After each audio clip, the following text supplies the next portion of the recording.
Olá, amigos, tudo bem? Estamos de volta aqui então para passarmos mais uma mensagem do nosso irmão Emmanuel, do livro Encontro Marcado, psicografado por Chico Xavier. E essa mensagem se encontra na página de número 17 e fala da cooperação com Deus, ok? E ele começa assim: quantas vezes terá dito que amas a Deus e te dispões a servi-lo? E quantas outras tantas terás afirmado a tua fé na providência divina? Provavelmente, porém, não te puseste ainda a raciocinar que os teus votos foram escolhidos e que o todo misericordioso, que é Deus, por intermédio de vasta corrente hierárquica de assessores, te enviou tarefas de cooperação com a sua infinita bondade, junto de causas, organizações, situações e pessoas que lhe requisitam assistência e intervenção. Bem, gente, então nós estamos vendo que a gente fala muito que eu amo a Deus, que eu tenho muita fé e coisa e tal. A gente fala muito isso. Provavelmente, conforme ele fala aqui, a gente não paramos para raciocinar que tudo que recebemos aqui, da forma que recebemos, a vida que vamos ter, quando fazemos a escolha na vida espiritual, são concedidas por Deus através de uma certa hierarquia, claro.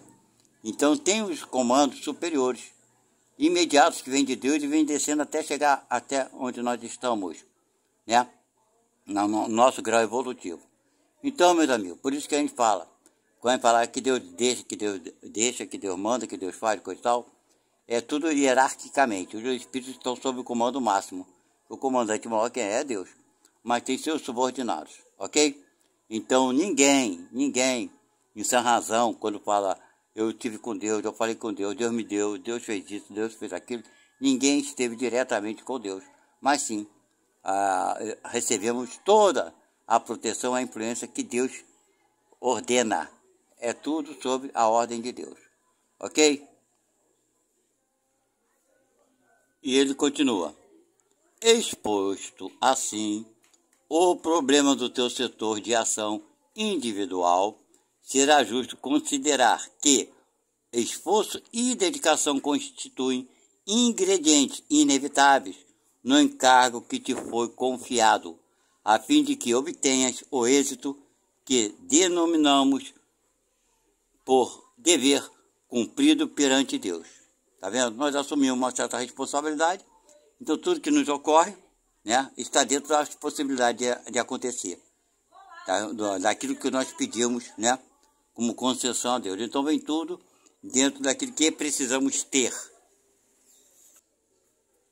E ele continua: mãe ou pai, se recolhesses da vida tão somente os filhos robustos e virtuosos, que indícios de amor oferecemos a Deus, quando Deus te pede o coração mais profundamente voltado para os filhos menos felizes, com bastante abnegação, para jamais abandoná-los, ainda mesmo que quando o mundo os considere indesculpáveis ou desprezíveis.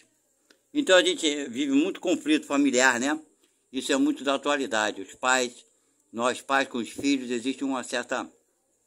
Nem sempre, mas existe sim alguns casos que a gente não se dá bem com nossos pais e vice-versa, ou nossos filhos não se dão muito bem com a gente.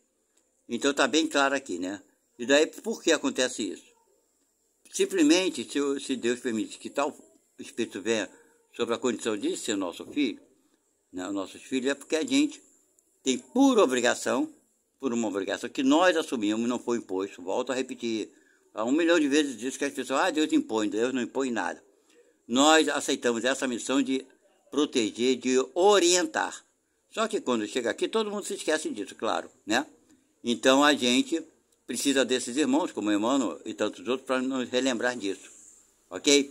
Então nós precisamos do quê? Nesses casos, temos a abnegação, está vendo aqui? bastante abnegação, para jamais abandoná-los. Certo? O que é abandonar? É deixar que ele se dane para lá e não querer se preocupar com as necessidades dele. É isso, abandonar é nesse sentido, ok? Não é carregar nas costas pro resto da vida, não. É o que alguns pais fazem, né? Levam seus filhos nas costas e depois querem jogar na cara o que fizeram, achando que o filho deve ser grato. Então não foi uma coisa de coração, foi uma coisa de interesse. Então temos que aprender isso. Não vai aprender? Agora, tá bom, não tem problema, vai sofrer a consequência disso. Quando a gente entender que nossos filhos são espíritos que estão sob a nossas proteção por algum determinado período e que nós temos obrigação com eles ou qualquer outro ser no mundo, né, de fazer o possível para ajudar, aí a gente vai sair dessa crise de achar que o nosso filho é ingrato conosco, ok? Então, fica aqui um grande alerta para todos nós. E ele continua: professor ou mentor, se reunisses contigo apenas os discípulos inteligentes e nobres, quem estaria com Deus no auxílio dos rebeldes ou retardados? Tá vendo aí? Se nós estamos numa certa colocação, seja na sociedade ou em familiar, né? Então aqueles que estão sobre a nossa proteção, sobre nossa orientação, são responsabilidade nossa. E se a gente só vai querer os bonzinhos, que serão dos ruins, né? Pois é. Então é que ele fala aqui, vou repetir. Professor ou mentor, se reunisses contigo apenas os discípulos inteligentes e nobres, quem estaria com Deus no auxílio dos rebeldes ou retardados? Pois é. Ele continua: dirigente ou supervisor nos diversos ramos das atividades humanas, se fosse chamado para guiar os interesses da comunidade exclusivamente nos dias de céu azul, para entoar louvores à harmonia ou presidir a distribuição de luzes e bênçãos, quem cooperaria com o Supremo Senhor, quer dizer, com Deus, né, nas horas de tempestade, quando as nuvens da incompreensão e os raios da calúnia varam a atmosfera das instituições, exigindo a presença dos que cultivem brandura e compreensão, a fim de que a divina misericórdia encontre instrumentos capazes de ajudá-la a restaurar os elementos convulsos. Pois é, né? Se eu for querer ficar num ambiente bom, né? Quem vai para um ambiente ruim? Ninguém? Pois é, né? Então é isso aí. Ele continua: obreiros do bem ou condutor da fé, se hoje obtivesses da terra apenas demonstrações de apreço e palmas de triunfo, quem colaboraria com Deus nos dias de perturbação, de maneira a limitar a incursão das trevas ou apagar o fogo do ódio entre as vítimas da ilusão ou da vaidade, nos lugares em que o Pai Supremo necessite de corações suficientemente corajosos e humildes para sustentar o bem com o esquecimento de todo o mal, né? Quem ia lá ajudar, né? Pois é. Onde estiveres e sejas com quem sejas, no grau de responsabilidade e serviço em que te situas, agradece aos céus as alegrias do equilíbrio, as afeições, os dias róseos do trabalho tranquilo e as visões dos caminhos pavimentados de beleza, marginados de flores que te premiam a fé em Deus. Quando, porém, os espinhos da provação te firam a alma, ou quando as circunstâncias adversas se configurem contra as boas obras a que vinculas, como se a tormenta do mal intentasse efetuar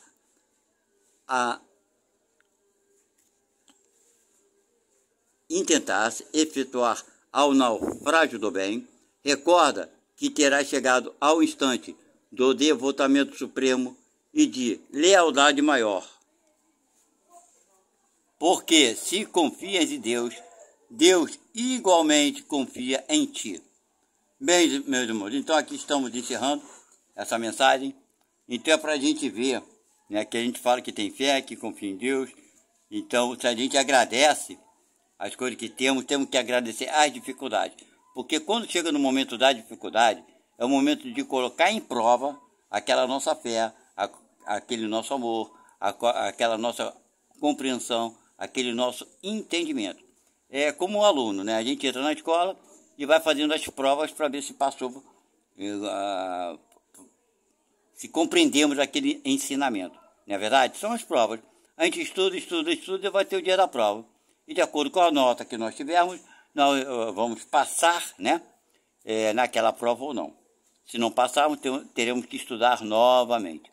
Então, nossa vida, aqui, física, material, basicamente é uma cópia da nossa vida moral, certo?